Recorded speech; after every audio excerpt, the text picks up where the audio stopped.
penyertaan-Mu Tuhan di setiap musim hidupku, selalu nyata, tak pernah berakhir, ku bersyukur. Amin. Silakan duduk kembali Bapak Ibu Saudara semua. Selamat pagi, Shalom. Pertama-tama ucapkan banyak terima kasih kepada Pastor Arif yang telah memberikan kesempatan bos saya bersama dengan istri boleh melengkapi seminar misi kemarin dan 4 kebaktian hari ini. Saya betul-betul senang bisa ada tengah-tengah Bapak Ibu. Setelah mungkin 10 tahun saya tidak ada tengah-tengah Bapak Ibu. Saya melihat begitu luar biasa perkembangan gereja ini.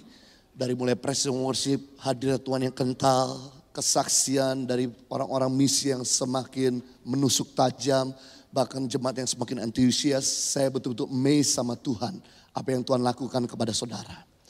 Dan buat Bapak Ibu yang belum kenal, perkenalkan nama saya Yohanes Kristianus, biasa dipanggil Jojo. Saya tinggal di Jakarta, tepatnya Kelapa Gading. Dan sekarang ini Tuhan memberi saya 1 orang istri dan 3 orang anak. Dan kami dipercayakan Tuhan untuk melengkapi gereja Tuhan yang ada di Indonesia, luar Indonesia. Dan bahkan kami juga dipercayakan memiliki pelayanan kemanusiaan di mana ada lebih daripada 5.000 anak-anak yang kami beri makan dan pendidikan di 65 tempat pada Indonesia, dari mulai Nias, Sumatera Utara, Mentawai, Sumatera Barat sampai Merauke, Papua. Bahkan dengan support Bapak Ibu juga kita boleh mengirim 80 guru lulusan S1 untuk mengabdi dan mengajar di tertinggal yang ada di Indonesia. Bahkan dengan support Bapak Ibu juga kita boleh mengirim mobile klinik untuk pergi dari desa dan desa dan menangani pengobatan gratis buat lebih daripada 300 pasien setiap minggunya.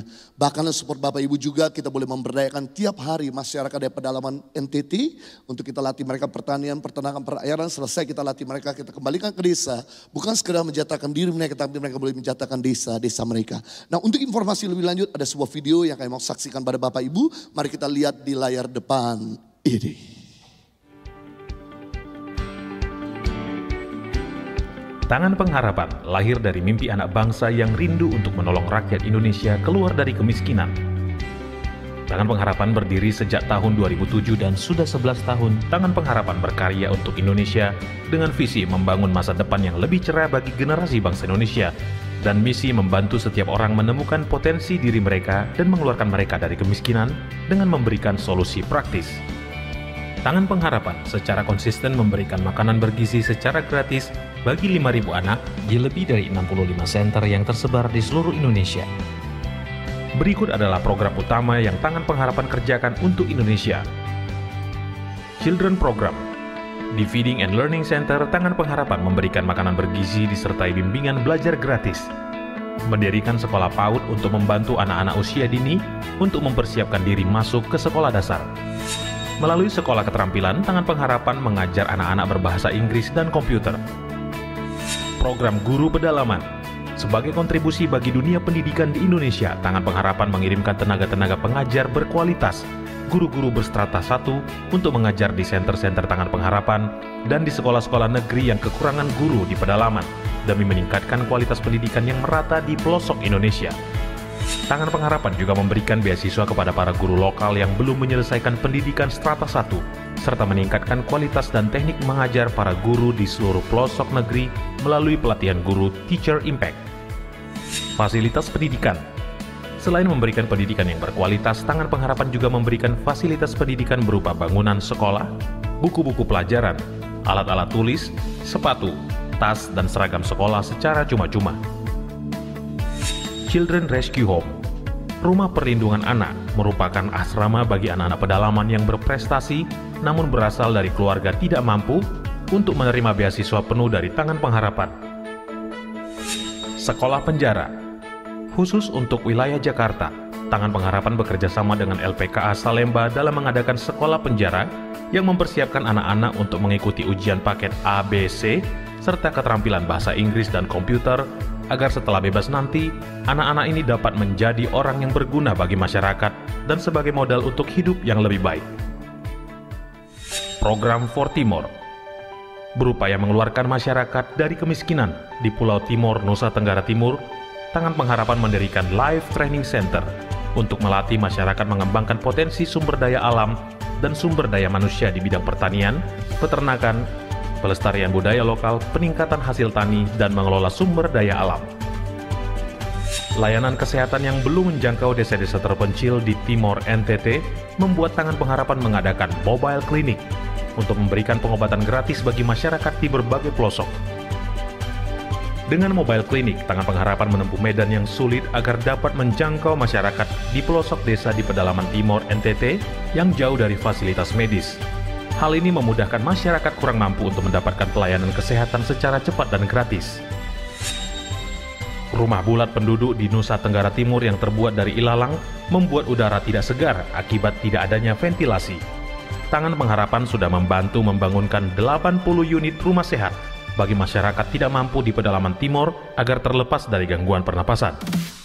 Life Changing Journey, sebuah program Holiday with a Mission yang terbuka untuk umum. Sebuah kesempatan untuk berbagi hidup dengan masyarakat dan anak-anak di pedalaman sambil menikmati keindahan alam Indonesia. Terima kasih kepada partners yang setia mendukung kegiatan Tangan Pengharapan melalui donasi langsung ataupun dengan membeli merchandise Tangan Pengharapan. Mari kita bersama-sama mewujudkan Indonesia yang lebih baik. Helping people live a better life. Baik, setulus hati mengucapkan banyak-banyak terima kasih atas support Bapak Ibu Gereja Gestia Bethlehem. Lewat pemberian donasi, bahkan pembelian merchandise yang saudara lakukan, baik batik-batik maupun kaos, itu semua membuat kami bisa terus berjuang dalam mengentaskan kemiskinan, kebodohan, dan bahkan angka kematian di Indonesia. Kiranya Tuhan balas setiap taburan kita berlipat kali ganda. Untuk informasi berlanjut apa yang Tangan Pengharapan kerjakan lebih detail, ada 2 brosur Tangan Pengharapan mengenai program-program dan 65 lokasi di mana kami berada di Nusantara. Sudah bisa melihat ya, dan mendapatkan saya cuma-cuma di meja bawah setelah session ini berakhir. Kita akan masuk pada firman Tuhan. Kalau Bapak Ibu senang dengan sebuah judul khotbah, maka pada ibadah kedua ini saya beri judul khotbah saya dengan tema Star Generation. Ibadah ketiga nanti saya akan bicara mengenai ragi bagi dunia. Ibadah ketiga nanti sore istri saya akan bicara tentang the core of our mission. Jadi buat Bapak Ibu yang tidak kemana-mana, saya bisa encourage, himbau untuk bisa hadir kebaktian berikutnya.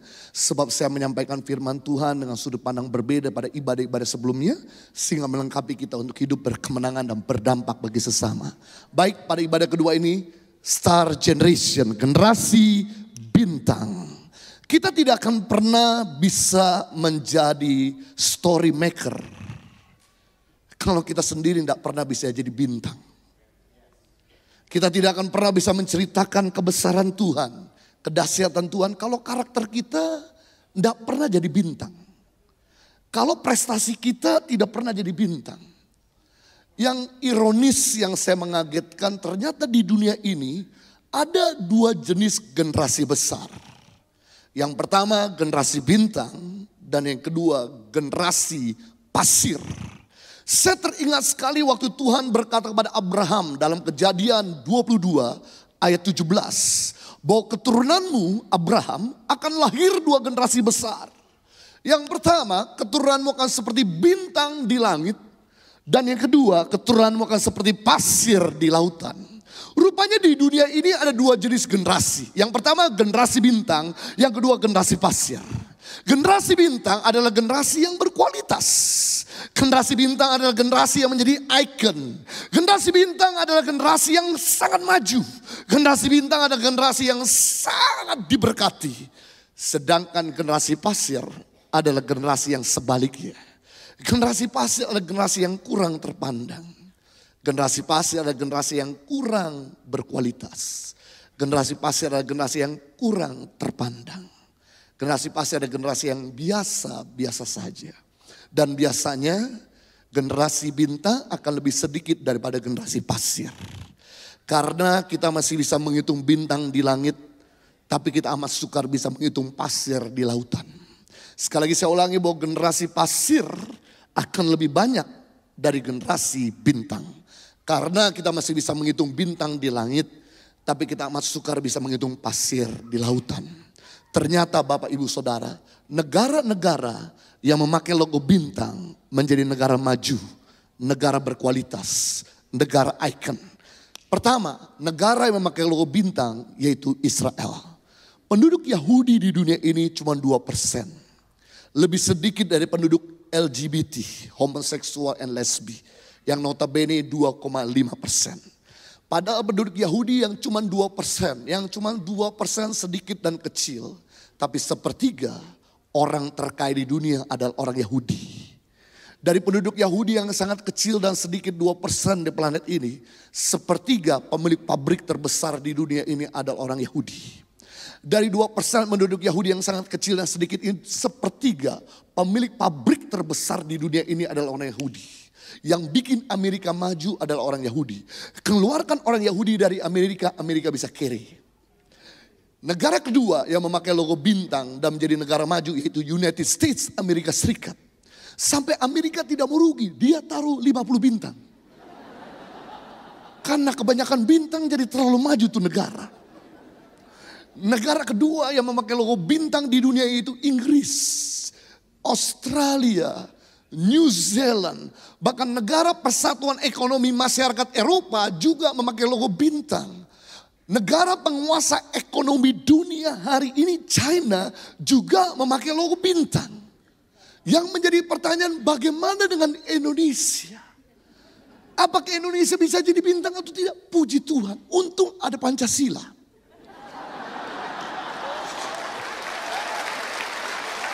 Berarti Indonesia bisa jadi bintang. Mari kita lihat harapan Bapak Presiden kita Jokowi. Waktu di akhir tahun 2015.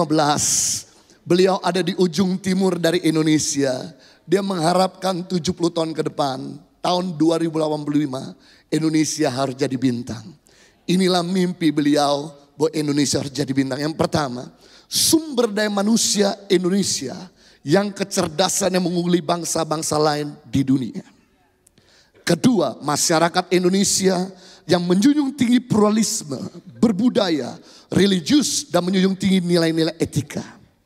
Ketiga, Indonesia menjadi pusat pendidikan, teknologi, dan peradaban dunia. Keempat, masyarakat dan aparatur pemerintah yang bebas dari perilaku korupsi. Kelima, terbangunnya infrastruktur yang merata di seluruh tanah air. Keenam, Indonesia menjadi negara yang mandiri dan negara paling berpengaruh di Asia Pasifik. Ketujuh, Indonesia menjadi barometer pertumbuhan ekonomi dunia. Merauke 30 Desember 2015, Jokowi Presiden Republik Indonesia ke-7. Kalau Bapak Presiden saja rindu untuk kita di Bogor jadi bintang, apalagi Tuhan. Tuhan sangat merindukan bahwa kita jadi orang-orang Kristen yang bisa jadi bintang. Mari saya beri definisi apa itu generasi bintang.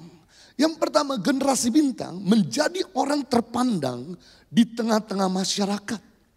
Generasi bintang ada sebuah generasi yang bikin bangga keluarganya. Generasi bintang ada sebuah generasi yang bikin nama harum bagi marganya. Generasi bintang bukan sebuah generasi yang bikin malu-maluin keluarganya. Generasi bintang bukan sebuah generasi yang jadi batu sandungan bagi banyak orang. Yang kedua, arti generasi bintang. Generasi bintang adalah sebuah generasi yang mendapat kedudukan yang sangat penting. Jadi generasi bintang bukan generasi average. Generasi bintang adalah generasi excellent. Itu sebabnya Tuhan mengendaki kita jadi kepala, tidak menjadi ekor. Menjadi terdahulu dan tidak menjadi kemudian. Itu sebabnya generasi bintang adalah generasi yang mendapat sebuah kedudukan yang sangat penting. Kalau kita punya kedudukan yang sangat penting, kita punya pengaruh yang luas dan besar. Tapi kalau kita punya kedudukan yang biasa-biasa, kita punya pengaruh yang kurang luas dan besar. Yang ketiga, generasi bintang, lahirnya orang atau masyarakat yang punya ilmu dan karakter ilahi. Jadi generasi bintang adalah generasi yang punya karakter dan punya karisma. Karena karisma menghantar kita ke puncak, sedangkan karakter mempertahankan kita dari puncak. Kalau Anda punya karisma tapi tidak punya karakter, Anda cepat naik dan cepat turun. Tapi kalau Anda punya karakter tapi tidak punya karisma, Anda lambat naik. Itu sebabnya Yesus mengajarkan kepada murid-murid, hendaklah kamu cerdik seperti ular dan tulus seperti merpati. Sebab kalau kita cerdik tidak tulus, akibatnya kita suka tipu sana sini. Tapi kalau kita tulus tidak cerdik, akibatnya kita suka ditipu sana sini. Itu sebabnya Tuhan mau kita cerdik dan tulus. Yang keempat, generasi bintang adalah generasi yang mendapat kecukupan dalam segala keperluan hidup. Jadi generasi bintang bukan generasi penalu dan parasit yang bikin orang lain jadi sapi perah. Generasi bintang adalah sebuah generasi yang bisa berdiri di atas kakinya sendiri dan bisa kontribusi bagi yang lain. Nah, kita akan belajar bagaimana mengupgrade hidup kita dari generasi pasir jadi generasi bintang. Mari kita lihat Filipi pasal 2 ayat 12 sampai 15. Filipi pasal 2 ayat 12 kata Paulus kepada jemaat di Filipi, hai saudara-saudaraku yang kekasih, kamu senantiasa taat. Karena itu tetaplah kerjakan keselamatanmu dengan takut dan gentar. Bukan saja seperti aku masih hadir, tetapi terlebih pula sekarang waktu aku tidak hadir. Karena Allah lah yang mengerjakan di dalam kamu baik kemauan maupun pekerjaan menurut kerelaannya. Ayat 14. Lakukanlah segala sesuatu dengan tidak bersungut-sungut dan berbantah-bantah, supaya kamu tiada beraib dan tiada bernoda, sebagai anak-anak Allah yang tidak bercela di tengah-tengah angkatan yang bengkok hatinya dan yang sesat ini. Sehingga kamu bercahaya di antara mereka seperti bintang-bintang di dunia. Dari 4 ayat tersebut saya mau bagikan pada kita semua ada 4 hal. Bagaimana kita bisa mengupgrade dari generasi biasa-biasa jadi generasi yang excellent. Dari generasi pasir jadi generasi bintang. Yang pertama, untuk kita bisa jadi generasi bintang, kita perlu taat senantiasa sekalipun tanpa ada yang mengawasi. Taat senantiasa sekalipun tidak ada yang mengawasi. Filipi pasal 2 ayat 12. Waktu itu Paulus sedang ada dalam penjara. Paulus di penjara bukan karena melakukan kesalahan. Paulus di penjara karena dia memberitakan Injil dan banyak orang di sana tidak suka dan menjebloskan Paulus di dalam penjara. Ketika Paulus ada di dalam jeruji besi, dia menulis surat pada jemaat di Filipi, di daerah Yunani sana. Dan Paulus berkata begini, hendaklah kamu senantiasa taat, sekalipun aku tidak hadir di tengah-tengah kamu. Rupanya Bapak Ibu, ketaatan adalah tanda awal dari rasa hormat kita. Ketaatan adalah bukti awal dari rasa hormat kita.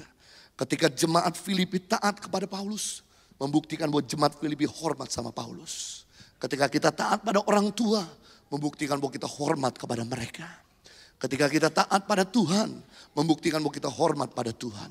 Ketika kita taat pada pimpinan, membuktikan bahwa kita hormat pada pimpinan. Sebaliknya, ketika kita tidak taat pada Tuhan, membuktikan bahwa kita tidak hormat kepada Tuhan. Ketika kita tidak taat pada orang tua, membuktikan bahwa kita tidak hormat kepada orang tua. Ketika tidak taat pada pemimpin, membuktikan bahwa kita tidak hormat pada pemimpin. Karena ketaatan adalah bukti awal dari rasa hormat kita. Yang aneh, ternyata Tuhan tidak memberikan pada kita sebuah ketaatan ketika kita lahir. Jadi yang aneh ternyata ketaatan bukan merupakan program utama yang Tuhan infus ketika kita mendarat di dunia ini. Ketaatan bukan merupakan program utama yang Tuhan injek ketika kita mendarat di dunia ini. Berbeda sama potensi. Potensi benar Tuhan infus ketika kita ada di dunia ini. Karunia benar Tuhan kasih ketika kita lahir di dunia ini. Tapi berbeda dengan ketaatan. Ketaatan belum Tuhan injek, belum Tuhan taruh ketika kita ada di dunia ini. Itu sebabnya ketaatan perlu kita latih, perlu kita paksakan sehingga dia berkembang dan menjadi gaya kehidupan kita. Karena gak ada seorang pun yang sekebal dengan dosa. Let me tell you, there are 5 biggest people in the Bible. Ketika mereka nggak taat, mereka rubuh semua. Yang pertama, the most holy person in the Bible. His name is Adam. Dia jatuh dalam dosa. Orang paling suci dalam Alkitab bernama Adam bisa jatuh dalam dosa. Waktu Tuhan tempatkan Adam di Taman Eden. Eden tanpa noda, tanpa dosa. Dan Tuhan berkata kepada Adam, semua tanaman ini, tempat ini boleh kau makan buahnya kecuali satu. Pohon pengetahuan yang baik dan jahat jangan kau makan. Sebab ketika kau makan kau akan mati. Ternyata betul. Ketika manusia diciptakan, ketaatan bukan merupakan program utama yang Tuhan taruh di dalam diri manusia. Ketaatan belum lahir di hati kita ketika kita ada di dunia ini. Dan ini benar yang dirasakan oleh Adam. Adam tidak pasang telinga-telinga betul-betul. Adam tidak taat kepada Tuhan. Dan kemudian dia ambil buah pohon pengetahuan yang baik dan jahat. Dan dia makan, akhirnya Adam jatuh dalam dosa. Yang kedua, The strongest guy in the Bible, his name is Simpson. Dia jatuh dalam dosa. Orang yang paling kuat dalam Alkitab bernama Simpson bisa jatuh. Let me tell you the third one. The most richest guy in the Bible, his name is Salomo. Juga bisa jatuh dalam dosa. Orang paling kaya dalam Alkitab bernama Salomo bisa jatuh juga dalam dosa.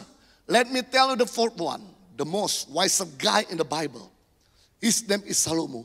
Juga bisa jatuh dalam dosa. Orang paling bijaksana, penulis buku Amsal 1 sampai terakhir, sangat cendekiawan dan cerdas, bernama Salomo, bisa jatuh juga dalam dosa.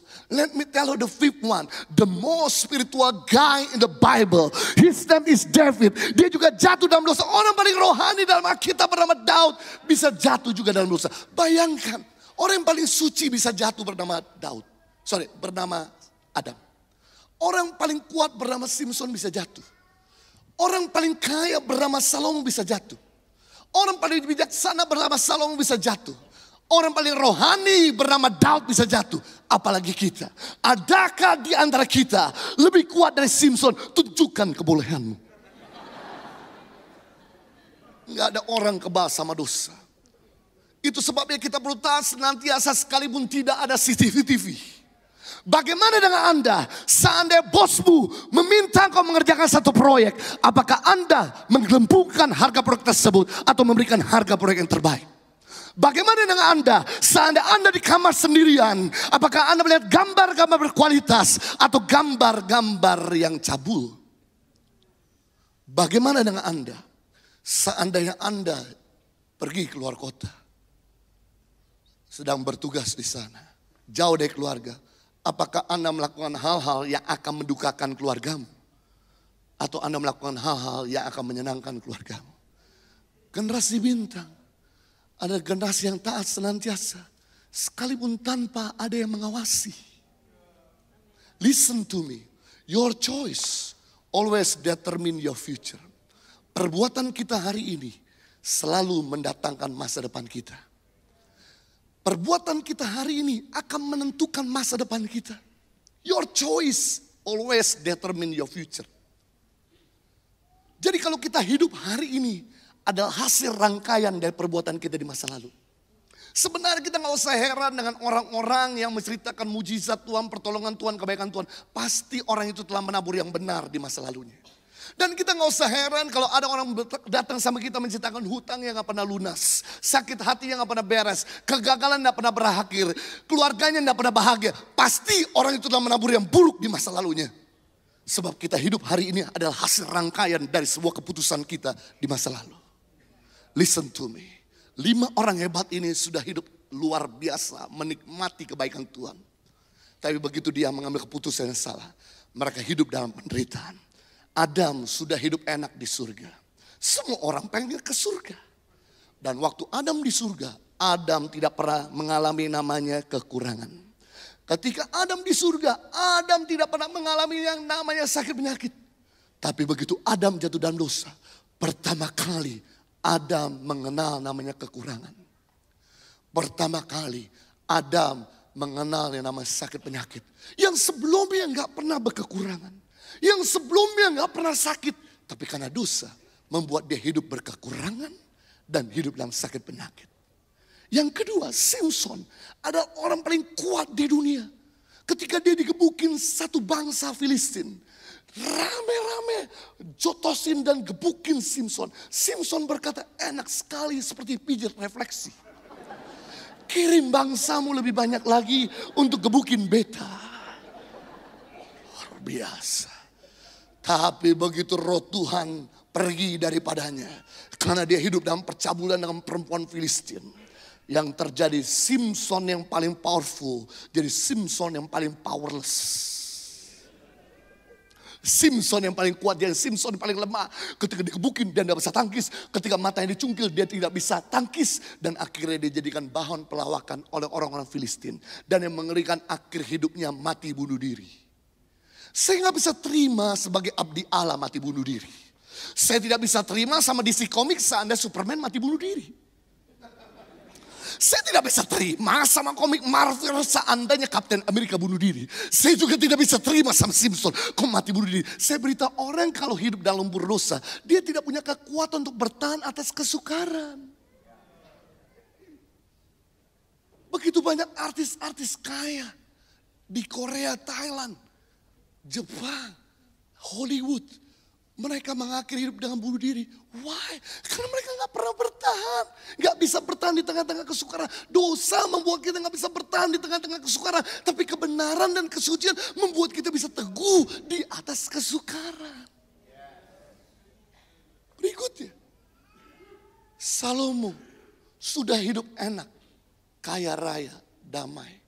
Tapi begitu dia mengakhiri hidupnya dalam penyembahan berhala. Begitu dia mati. Raja Babel datang, mengangkat semua perhiasan, harta benda emas dari istana Salomo. Bahkan di Bet-El dipretelin, diangkat semua ke Babel. Sehingga Israel yang super kaya jadi Israel yang super miskin. Berikutnya, your choice always determine your future. Daud udah hidup enak-enak di istana, biasa kejar-kejar musuh, biasa tolong orang, biasa hidup damai. Tapi begitu Daud bermain-main dalam dosa, dia tiduri istri orang lain dan dia bunuh suaminya. Apa yang terjadi? Apa yang Daud tabur, Daud harus tuai. Begitu dia tiduri istri orang, apa yang terjadi? Anak kandungnya tiduri istri bapaknya. Dan saya beritahu, Daud kemudian dikejar-kejar sama anak kandungnya sendiri. Biasanya mengejar-ngejar musuh. Kali ini dikejar-kejar musuh. Biasanya Daud kasih makan orang, kasih hospitality orang. Kali ini Daud harus memohon belas kasihan dari orang-orang yang berbeda, dari tempat-tempat berbeda. Saya kasih tahu sama Bapak Ibu Saudara semua, hidup ini sudah susah. Tolong, sekali lagi dengar, tolong. Jangan ditambah susah karena perbuatan bodoh kita. Taatlah senantiasa, sekalipun tanpa ada CCTV. Beri tepuk tangan yang meriah buat Raja kita. Yang kedua, generasi bintang adalah generasi yang tidak suka menunda-nunda pekerjaan dan sanggup memberikan hasil yang the best. Generasi bintang bukan generasi yang suka delay. Generasi bintang bukan generasi yang bermalas-malasan. Generasi bintang adalah generasi on time dan the best. Mari kita lihat firman Tuhan Filipi 2:13. Karena Allah lah yang mengerjakan di dalam kamu baik kemauan maupun pekerjaan menurut relaannya. Allah bekerja di dalam diri kamu, harusnya kamu tuh rela mengerjakannya. Tanpa harus disuruh-suruh. Tanpa harus dibayar. Mengerjakan dengan rela karena Allah bekerja. Dan kalau Allah bekerja itu on time. Waktu Tuhan ciptakan langit dan bumi, hari itu selesai. Waktu Tuhan ciptakan fauna, hari itu selesai. Waktu Tuhan ciptakan flora, hari itu selesai. Waktu Tuhan ciptakan manusia, hari itu selesai. Dan hasil the best. Dan waktu Tuhan bekerja di dalam diri manusia, juga on time dan hasil the best. Waktu Tuhan berkata kepada Nuh, tolong bikin bahtera yang besar. Sebab dunia ini akan dipukul oleh air yang banyak. Dunia ini akan kiamat. Tapi saya pengen kamu dan keluarga selamat. Bikin bahtera. Kemudian Nuh bikin bahtera. Ketika Nuh bikin bahtera, teman-temannya datang dan berkata, ngapain Nuh kamu bikin bahtera? Nuh cerita, dunia ini akan kiamat guys. Lu orang harus bikin bahtera yang besar. Karena you akan mati semua kalau you tidak masuk dalam bahtera. Orang mentertawakan, aneh kau. Kenapa? Karena sebelum zaman Nuh dunia ini masih satu daratan, satu benua. Belum terpecah dengan 5 benua. Dan tsunami itu jauh. Tidak mungkin menenggelamkan mereka. Dan dunia sebelum zaman Nuh itu tidak ada hujan. Karena turun embun tiap hari, subur sekali mengalir air dari bawah. Dan ada orang mentertawa, aneh. Gak mungkinlah kita ditenggelamkan air dari atas. Aneh kau.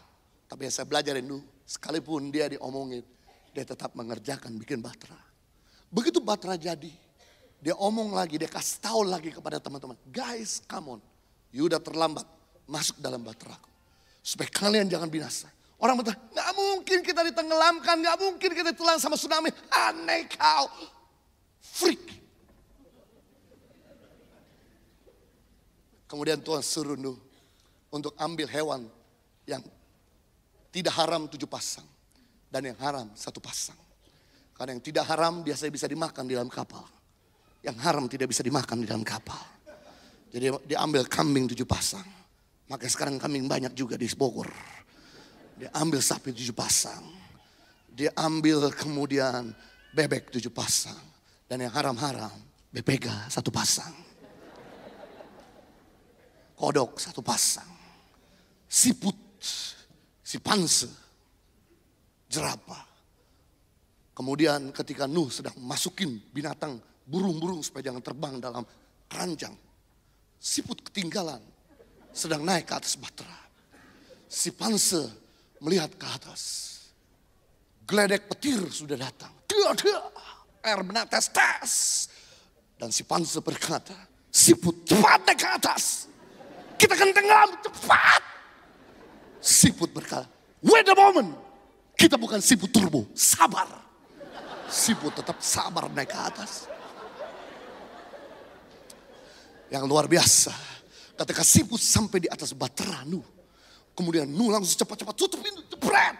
Itu hujan dari atas langsung ngelahap bumi. Air dari bawah langsung telan ke atas. Nuh bersama dengan hewan-hewan itu dan keluarga selamat. Untung waktu itu tuh Nuh tepat waktu. Kalau Nuh enggak tepat waktu, hari ini kita enggak pernah coba rasa siput. Beri tepuk tangan buat Nuh yang selamatkan siput, bebek, babi, dan teman-temannya. Amazing. Tuhan tidak punya kepentingan memberkati pemalas. Tuhan hanya cuma punya kepentingan memberkati orang rajin. Siapa yang alergi kalau kita cuma jadi orang Kristen jago nyanyi tapi lemas-lemas kerja. Tuhan berkata begini, kalau ada orang mengajak kamu berjalan 1 ma, berjalanlah 2 ma. Artinya begini, kalau Anda digaji 2 juta, bekerjalah seperti Anda digaji 4 juta. Kalau Anda digaji 4 juta, bekerjalah seperti Anda digaji 8 juta. Kalau Anda digaji 8 juta, bekerjalah seperti Anda digaji 16 juta. Jangan pernah berkata, ngapain gua kerja rajin, bos gua aja nggak pernah perhatikan gua. Harusnya Anda bisa kerja terbaik untuk bikin bosmu malu kalau kau digaji kecil.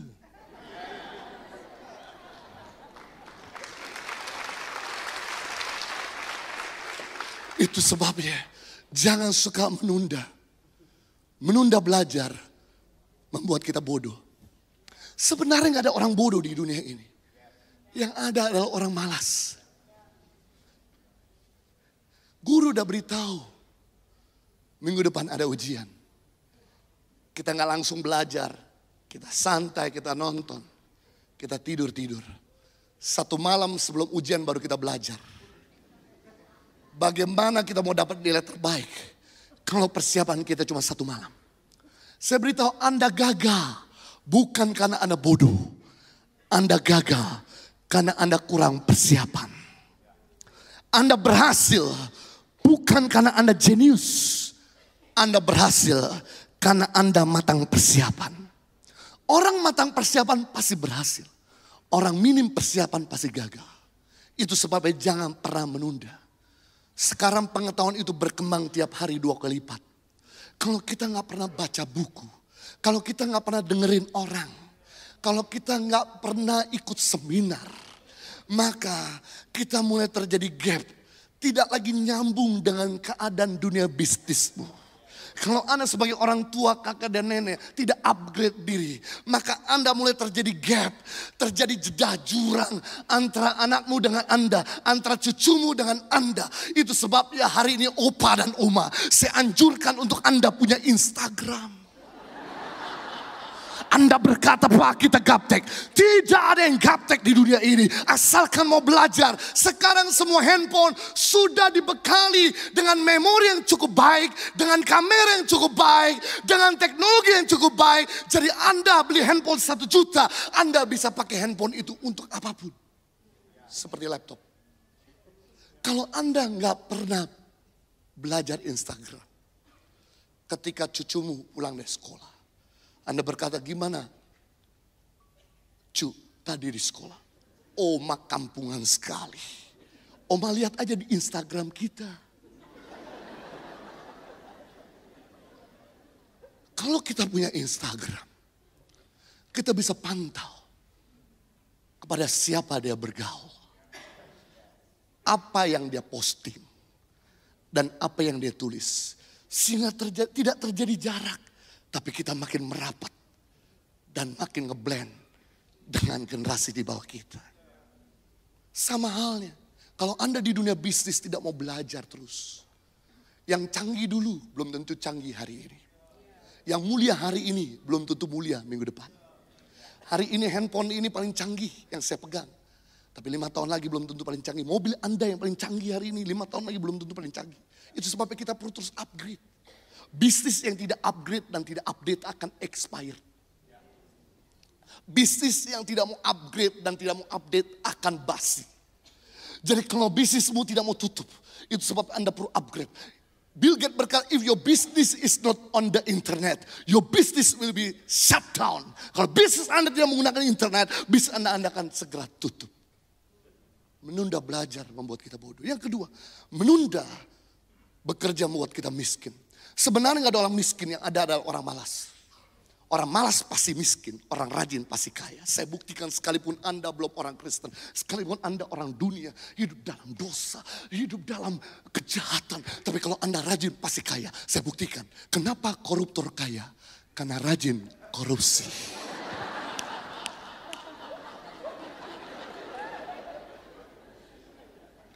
Orang rajin pasti kaya.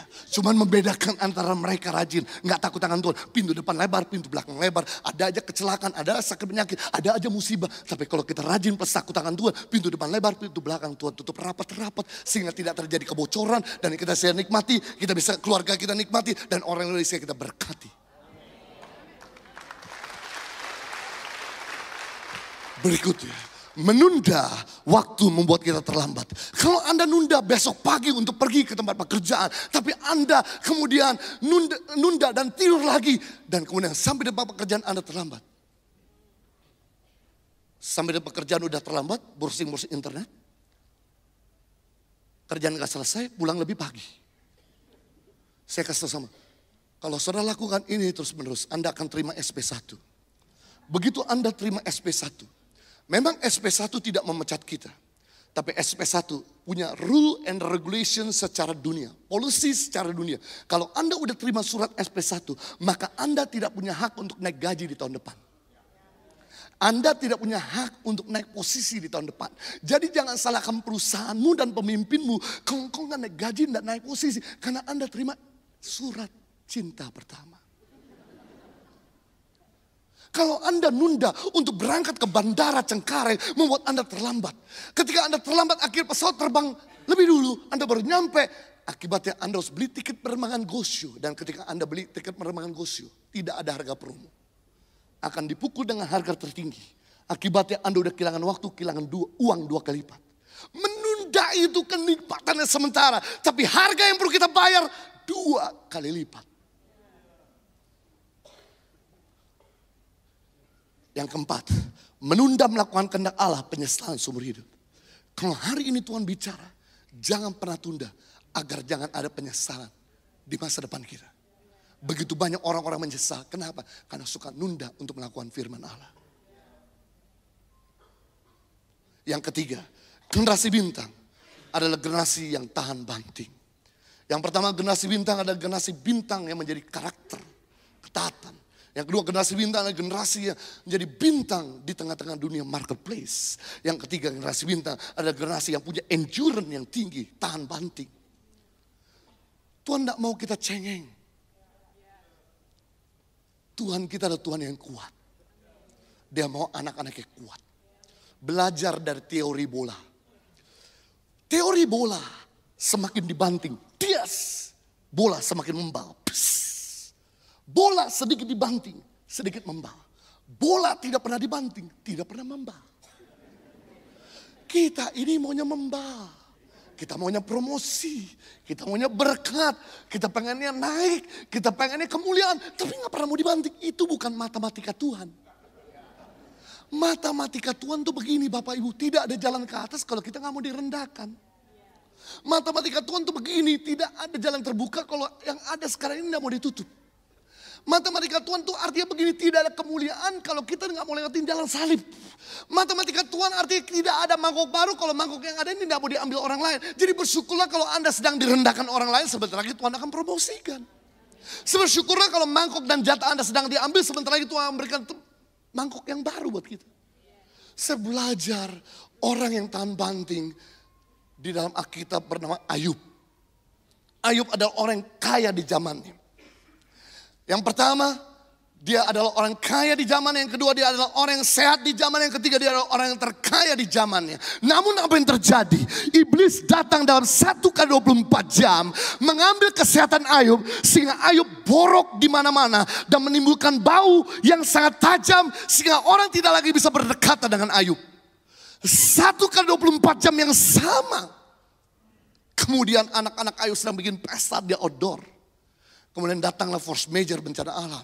Sehingga akhirnya semua anak Ayub harus ditelan hidup-hidup oleh bumi. 1x24 jam yang sama.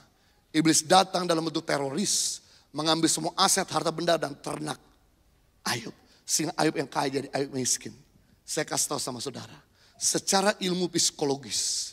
Pada waktu seseorang kehilangan harta bendanya. Itu titik stresnya dari 0 sampai 60%. Kalau seseorang kehilangan harta bendanya, titik stres dari 0 sampai 60%. Yang kedua, secara psikologis, waktu seseorang kehilangan kesehatannya, titik stresnya itu dari 0 sampai 80%. Bang! Jadi percayalah, kehilangan kesehatan lebih stres daripada kehilangan iPhone X. Yang ketiga, secara psikologis, waktu seseorang kehilangan orang dicintai, titik stresnya itu dari 0 sampai 100%. Bang! Ayub ini bukan cuma kehilangan harta benda Bapak Ibu. Ayub bukan cuma kehilangan kesehatan. Ayub kehilangan 10 anak Ayub semuanya. Kalau Anda jadi Ayub pasti bisa gila.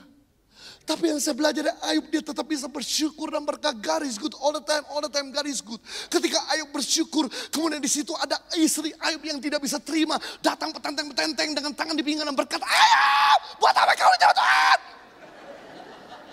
Biasa, wanita kalau marah udah kayak badai. Makanya nama-nama badai di Amerika nama wanita. Badai Katrina, badai Rina. Terakhir nama badai di Amerika badai Irma. Tidak ada badai Cayono. Untung nama badai di Indonesia bukan nama wanita. Karena wanita di Indonesia cukup lemah lembut. Masalah waktu itu istri Ayub tidak bisa terima. Dan mereka, buat apa kau jauh Tuhan? Buktinya dia tidak jaga satu anak kita. Dibiarkan mampus. Buktinya dia biarkan kita kere miskin. Buktinya dia biarkan sakit penyakitmu tidak sembuh. Ayub. Saya belajar deh, Ayub menjawab dengan responding yang positif. Mama, kalau Anda ketemu orang yang punya tegangan tinggi pakai tegangan rendah. Karena gunung harus dihadapi dengan lembah agar gunung nyungsep terjadi jalan yang rata. Mama, dalam hidup ini not just plan to success. What do you mean? Dalam hidup ini kita juga harus merencanakan plan B. Seandainya plan A gagal. Plan C, seandainya plan B gagal. Plan D, seandainya plan C gagal. Seandainya plan D gagal, E gagal, masih ada plan Z. Mama, masih ingat, ada waktu kita menanam, ada waktu kita menuai, ada waktu kita menerima laba, ada waktu kita mengalami kerugian, ada waktu kita berkumpul, ada waktu kita berpisah, ada waktu kita sehat, ada waktu kita sakit. Mama, Tuhan itu tidak bohong. Kalau dulu dia baik, hari ini dia baik, selama-lamanya baik. Tapi ayo, Mama, I still love you so much, Mama. Kemudian Ayub mulai cium istrinya, I love you, Mama. Dan Ayub mulai memeluk istrinya dan mereka berusaha sujud menyembah kepada Tuhan. Dan ketika mereka sujud menyembah kepada Tuhan, belajar untuk bisa tahan banting di tengah-tengah kesulitan. Dan kemudian dia berkata, mereka berdua, God is good all the time God is good. Ketika Ayub bersama istrinya mulai sujud menyembah Tuhan. Dan dia tetap bisa menafkahi karyawannya. Melakukan yang the best yang dia bisa lakukan pada zaman itu. Dengan kondisi yang sedang dalam keadaan susah. Tiba-tiba Tuhan memulihkan keadaan Ayub 2 kali lipat. Dulu Ayub punya anak 7 laki-laki biasa-biasa. 3 perempuan biasa-biasa. Mati semua. Tuhan gantikan. 7 anak laki-laki paling ganteng dan 3 anak perempuan paling cantik. Waktu itu Ayub sudah usia 70 tahun. Istri Ayub sudah usia 60 tahun. Itu nenek minum obat apa? Sekali melahirkan 10 anak jadi ceprot. Hati-hati dengan nenek-nenek yang di laut Tuhan. Bisa jadi Nelly, nenek lincah. Saya beritahu sama saudara, dulu Ayub punya 7.000 domba. Begitu dia bisa melewati masa mapain, Tuhan gantikan jadi 14.000 domba. Dulu Ayub punya 500 sapi. Begitu dia bisa melewati masa mapain, Tuhan gantikan 1.000 sapi. Dulu Ayub punya 3.000 unta. Begitu dia bisa melewati masa mapain, Tuhan gantikan jadi 6.000 unta. Dulu Ayub punya 500 dongki keledai. Begitu bisa melewati masa mapain, Tuhan gantikan jadi 1.000 keledai. Persis 2 kali lipat. Saya nggak tahu dalam tahun ini mungkin ada begitu banyak hal yang hilang, pergi. Menyakitkan, merugikan. Tapi saya mau beritahu, sekalipun dolar sedang naik, rupiah turun, kita jadi orang Kristen yang bisa tahan banting. Tetap mengerjakan yang terbaik yang Tuhan sudah percayakan. Dan tetap bisa bersyukur. Saya percaya begitu kita bisa melewati masa pahit yang cuma sementara ini. Tahun depan Tuhan akan gantikan 2 kali lipat. Yang keempat, generasi bintang ada generasi yang peduli kepada yang lain.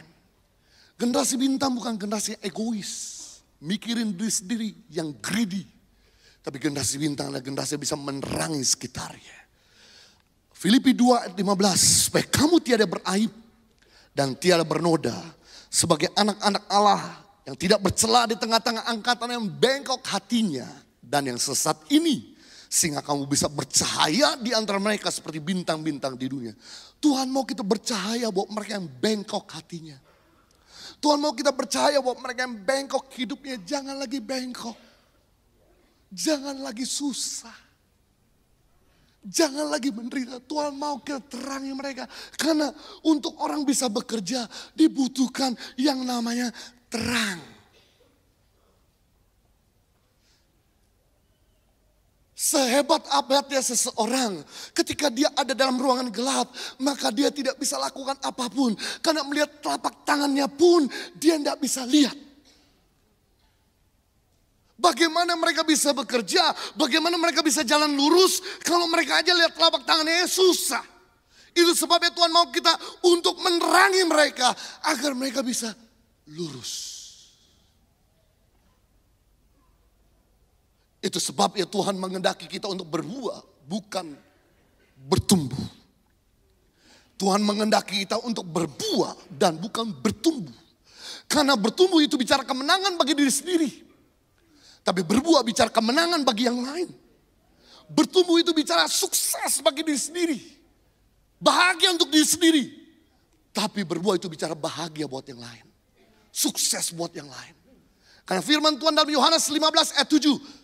Dalam hal ini Bapamu dipermuliakan ketika kau berbuah banyak. Jadi Tuhan dimuliakan.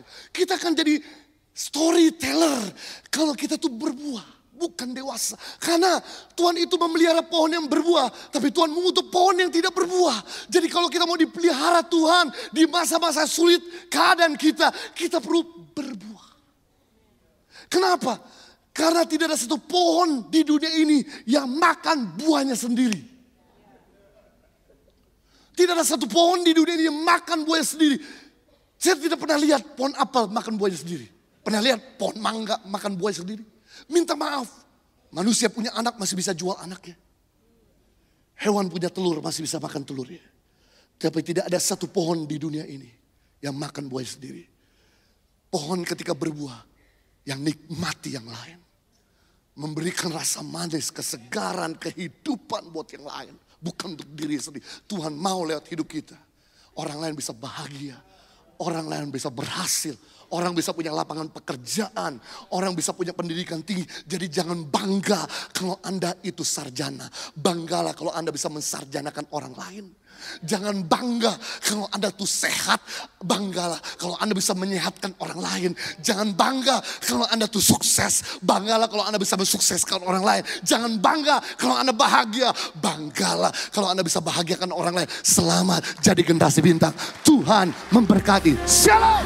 Hatiku bersyukur padamu buat kesetiaanmu tak habis dalamku. Seluruh hidupku ku serahkan padamu, jadikan ku